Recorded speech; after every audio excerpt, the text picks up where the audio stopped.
Hey guys, welcome back to another video. Before we get into today's video, I have a riddle for you. Here goes. What do your phone, your laptop, or your tablet have in common with your resume? Comment down below and let me know, and I'll give you a shout out in my next video.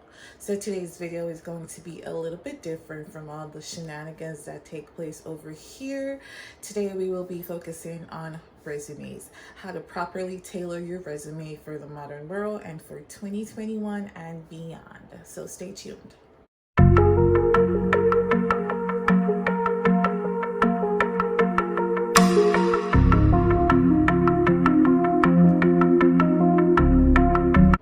Welcome back and thank you for staying with me, guys. Let's get right into it. What is a resume? So simply put, a resume is a document created by a person and is used to present their skills, background, and their achievements. Resumes can be used for a variety of reasons, but the main reason is to secure an employment. That's it, to secure new employment.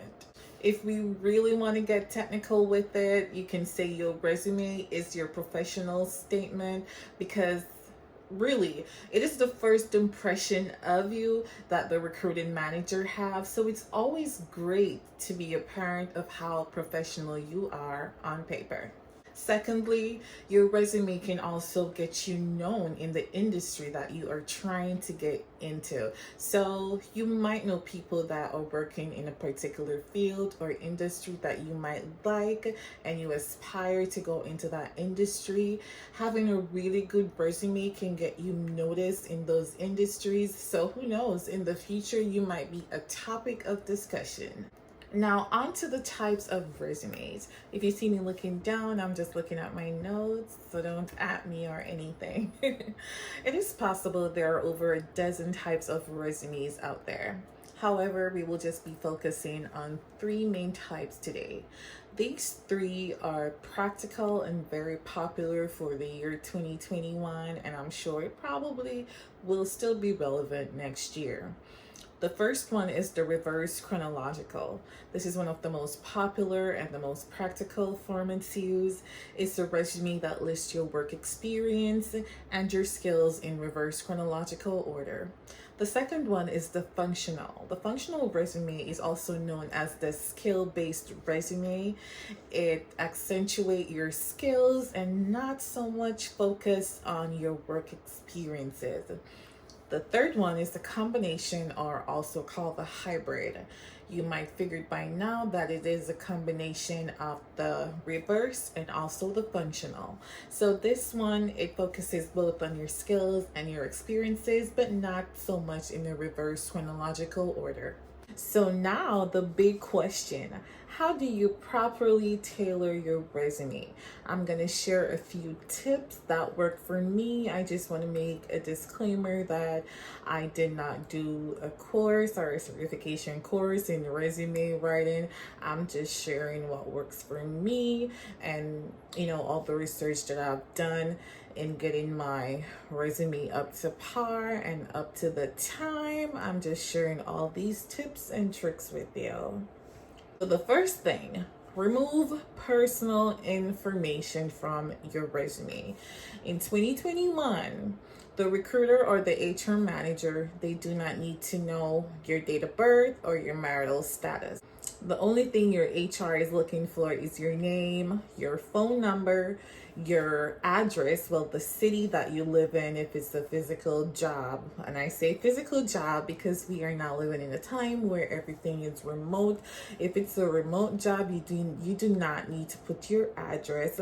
But if it's a physical job, you could just put the city that you live in. So all they need to see is your name, your phone number, the city that you live in, your email address. And if you have a professional page like a LinkedIn or a Linktree page, you can possibly put that on the resume. You do not need to put your date of birth, your marital status, or anything like that. Everything else is just taking up a real prime estate space that you need for yourself. So just skip it. The next thing to do is to ditch the objective and replace it with a professional summary. Gone are the days when writing a career objective is on the top of your resume. Let's face it, the objective is pretty self-explanatory. You're applying for the role, so naturally the objective is to obtain the job. So do not include an objective. Instead, replace it with a professional summary. I promise you, listen, I promise you, a professional summary will take your resume like 60 notches up. Usually, a professional summary, it's about 3 to 4 sentences the most, and it should showcase your most relevant skills and capabilities tailored to the role that you are applying for. So say you are applying to be what should I say, a web designer or something. Those 3 or 4 sentences, you should make use of them, showcasing your skills. So let them know how innovative you are. Innovative, self-driven, task-driven professional with over 6 years experience. Tailor that objective or tailor that professional summary for the job. The next thing to do is to take advantage of keywords. This might be new to some people, not everyone, but I'm not sure if everyone knows about this. But modern employers, they use a thing called ATS, which is Applicant Tracking System. What this system does is it filters keywords to attract the kind of employees that they are looking for. So say there's an ad in the newspaper or on Indeed or LinkedIn or something, and the employer, they might use words like, we're looking for an innovative, balanced, task-driven person for this particular job. You want to ensure that in your resume, you have those keywords in your resume, because they are going to put the resumes in that applicant tracking system, and they are going to filter out looking for those words in those resumes, and those resumes are going to appear on top, and you want your resume to be in that pileup. So using the keywords that they use in their initial ad will give your resume a big boost. This is a really important. So this next point actually goes hand in hand with the previous tip. So you should always utilize the skills section. This highlight the relevant keywords and showcase your experience. Remember the keywords that we just spoke about, how these employers, they filter out your resumes with the keywords. If you put your skills, if you list your skills on your resume, this is ATS appealing, because you are going to be listing all the skills that you have, and that's what they might be looking for this particular job. So if your resume have 2 pages, always have your skills section to the side of the first page or on top of your work experience on the first page.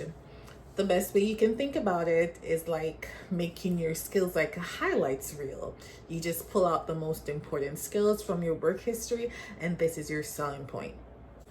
Another tip is to remove old education dates. This is something that, a lot of people do not like to admit, but ageism is pretty prevalent when it comes to recruiting, when it comes to, hiring people and so on.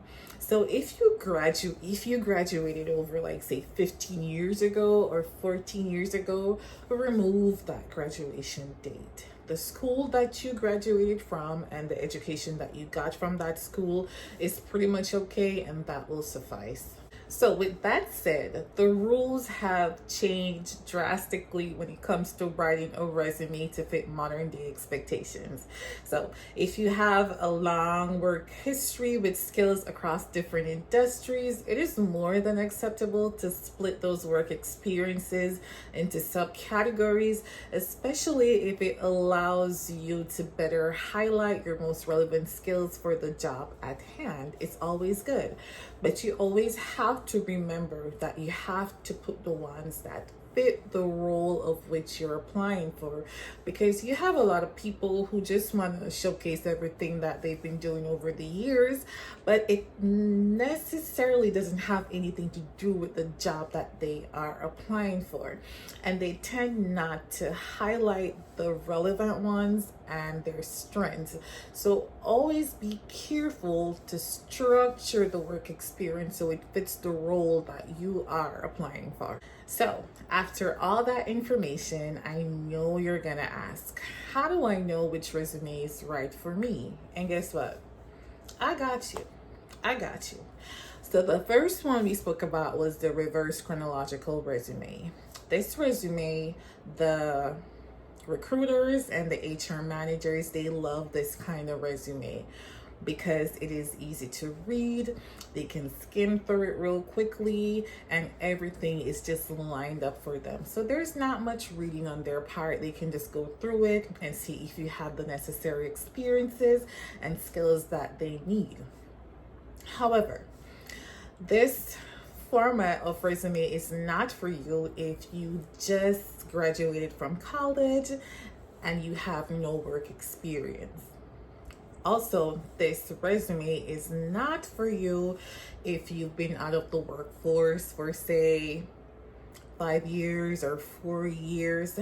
The gaps in your professional life, it is going to show in this format. So if you're wondering why you can't get a call back, you're probably just using the wrong format. Now, it brings me to the second one, which is the functional resume. Now, this resume is probably one of my favorite resumes to do because this highlights your skills. So if you are someone who have just graduated, you just left college, you are just getting back on your feet in terms of going back to school or switching a career, this is the format for you because this highlights your skills and not so much your experience.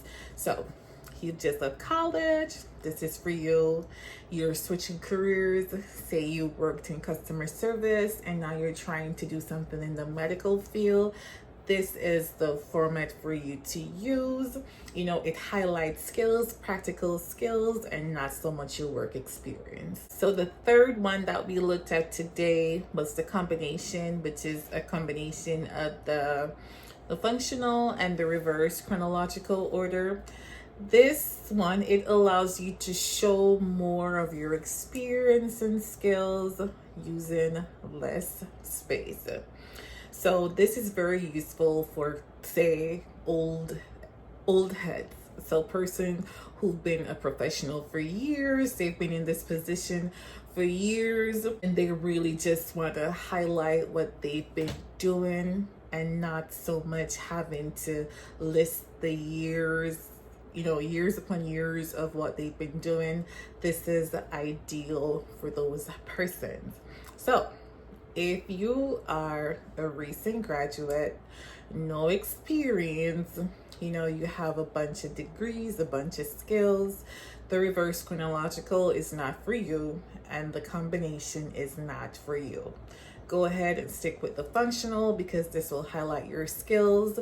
So the recruiter is more likely to overlook that you do not have any experience, but you give them so much, you feed them with the skills that you have. That is going to show them that, hey, I can do this job. But if you're a person, you've been consistent with your job, you're a professional or been in the job for years, you can definitely go with the reverse chronological and combination. That's all I have for you guys today. Thank you so much for watching. I hope this video was beneficial to you somehow. If it wasn't, that's okay. I'll see you in the next video. Go ahead, share with a friend, tell a friend to like, share, and subscribe. Comment down below and let me know what was your favorite part of the video and anything that you would like to see more over here. And also, if you did not understand anything that I was saying in the video today, not anything, but if you didn't understand some stuff that I was saying in the video today, just go ahead and shoot me a message. Also, go ahead and follow me on my Instagram and shoot me a message. I do respond. And I'll see you guys in my next video.